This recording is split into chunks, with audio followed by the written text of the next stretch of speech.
29শে October বিশ্ব stroke দিবস। 2006 সালে প্রথম এই দিবসটি পালন করা শুরু হয়। প্রতি বছর এই দিনে স্ট্রোক সম্পর্কে সচেতনতার বার্তা দেওয়া হয় ওয়ার্ল্ড স্ট্রোক অর্গানাইজেশনের তরফে, যাদের মূল লক্ষ্য সময়মতো চিকিৎসা এবং স্ট্রোক প্রতিরোধের গুরুত্ব বোঝানো। হু বলছে, প্রতি বছর প্রায় 1.5 কোটি মানুষ স্ট্রোকে আক্রান্ত হন। এর মধ্যে 50 লক্ষ মানুষ মারা যান। 50 লক্ষ মানুষ স্থায়ীভাবে অক্ষম হন। প্রতি 26 সেকেন্ডে একজন স্ট্রোকে আক্রান্ত হন এবং প্রতি 4 মিনিটে একজন মারা যান। স্ট্রোক বর্তমানে মৃত্যুর দ্বিতীয় প্রধান কারণ এবং দীর্ঘস্থায়ী অক্ষমতারও প্রধান কারণ। করোনা চলে গেলেও একের পর এক ভাইরাসের আগমন। আতঙ্কের নাম এমপক্স।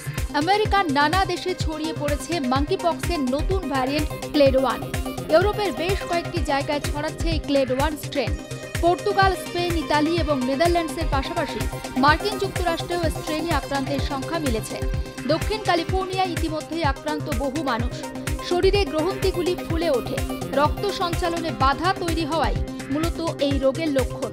সারা শরীরের পেশিতে ব্যথা বাড়ে। অবসাদেও আক্রান্ত হতে পারেন রোগী। এমপক্সের বিরুদ্ধে টিকা নিতে জোর দেওয়ার কথা জানাচ্ছে যুক্তরাজ্যের স্বাস্থ্য সুরক্ষা সংস্থা। 2022 সালে মাঙ্কিপক্স নিয়ে সতর্ক করেছিল হু। ফের একবার সতর্কতা জারি হয়েছে।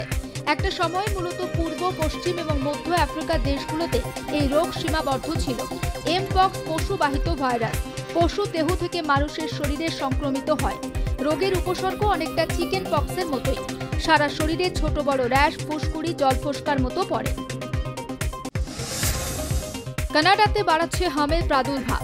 সম্প্রতি কানাডার আলবার্টা প্রদেশে হাম আক্রান্ত হয়ে এক নবজাতকের মৃত্যু হয়। জন্মের কিছু সময় পরেই শিশুটি মারা যায়।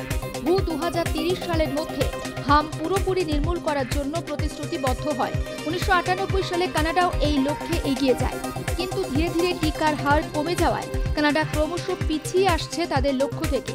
নভেম্বরের শুরুতে আমেরিকার এক হেলথ অর্গানাইজেশনের তরফে বার্ষিক বৈঠকের আয়োজন করা হয়েছে, যেখানে আলোচনার মূল বিষয়বস্তু থাকবে কিভাবে হাম ও রুবেলা ভাইরাস প্রতিরোধ করা যায়।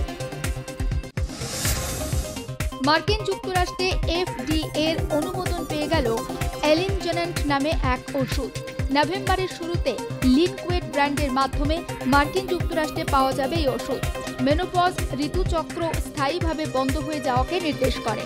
এটি শরীরের ওপর এবং মনের ওপর নানাভাবে প্রভাব ফেলে। এই সময় রাতে মহিলাদের অতিরিক্ত ঘামও হতে দেখা যায়। চিকিৎসার পরিভাষায় যাকে ভাসোমোটর বলা হয়। এই রোগেই ব্যবহৃত হবে এলিনজেন্ট মেডিসিন।